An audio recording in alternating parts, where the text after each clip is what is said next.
ভালোবেসে কিছু দেয় তাহলে তিনি পরমানন্দে গ্রহণ করেন। তার প্রমাণ গীতায় তিনি বলেছেন, পত্রম পুষ্পম ফলম তোয়ম ইয়মে ভক্তা প্রযচ্ছতি তদহং ভক্তু প্রহিতমস্নামে প্রযতাত্মনঃ।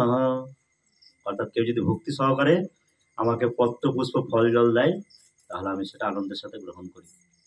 যেমন বিদুরের বাড়িতে তিনি কলার খোসা গ্রহণ করেছিলেন। বিদুরের স্ত্রী কলার শাঁসটা ফেললে খোসা দিচ্ছে, তার হুঁশ নেই। ভগবান আসার আনন্দে এতটাই বিভোর হয়ে আছেন, তো সেই মহানন্দে ভগবান কলার খোসাটা চিবিয়েছিলেন। পক্ষান্তরে দুর্যোধনের বাড়িতে রাজভোগ তিনি গ্রহণ করেননি, কারণ সেখানে অহংকার ছিল, অহংকার মিশ্রিত আছে সেই খাদ্যের মধ্যে। ভগবান ভক্তিটি গ্রহণ করেন, তিনি কোনো অহংকার গ্রহণ করেন না। এভাবে তিনি দামোদর মাসকে বা কার্তিক মাসকে মহিমান্বিত করেছেন তার লীলাবিলাসের দ্বারা।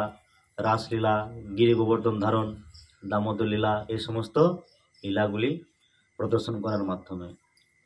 তো তিনি নলকুবের এবং মণিগ্রীব নামক কুবেরের দুই পুত্রকে উদ্ধার করেছেন, যারা তার বাড়ির সামনে যমলার্জুন বৃক্ষ রোপেছিল, দুটো অর্জুন গাছ, তাদেরকে তিনি উদ্ধার করেছেন।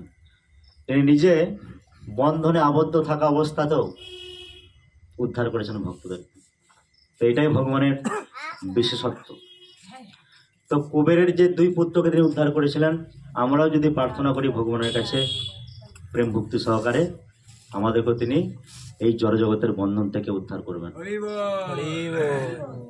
তো তার সুযোগ তিনি দিয়েছিলেন দামোদর মাসে, কার্তিক মাসে স্পেশাল ডিসকাউন্ট দিয়েছেন যে একটি মাস যদি কেউ ভালোভাবে পালন করে তাহলে তিনি সমস্ত অপরাধ থেকে মুক্ত হয়ে চিন্ময় ধামে ফিরে যাবেন, গোলক বৃন্দাবনে ফিরে যাবেন।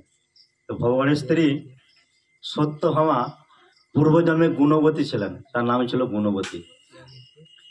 তো তার নাম ছিল পূর্বজন্মে, তার স্বামী ছিল। তো তার স্বামী এবং পিতার অকাল মৃত্যু হয়। চন্দ্র গুণবতী আর দেব শর্মা। কথা বলবো না কেউ, ভাগবত পাঠের সময় কোনো দিকে তাকাবেন না, কথা বলবেন না। তো গুণবতী নাম ছিল সত্যভামার। তো সেই গুণবতীর স্বামী এবং পিতার অকাল মৃত্যুর পরে তিনি খুব প্রেম ভক্তি সহকারে, নিষ্ঠা সহকারে দামোদর ব্রত পালন করতে থাকেন, মহান মুনি ঋষিদের নির্দেশ অনুযায়ী, আদেশ অনুযায়ী। তো এই দামোদর ব্রত পালন করার ফলে দামোদর মাসে তিনি খুব নিষ্ঠা সহকারে পালন করেছিলেন বলে পরের জন্মে সত্যভামা রূপে জন্মেছিলেন এবং ভগবানের স্ত্রী হওয়ার সৌভাগ্য অর্জন করেছিলেন। হরি বল।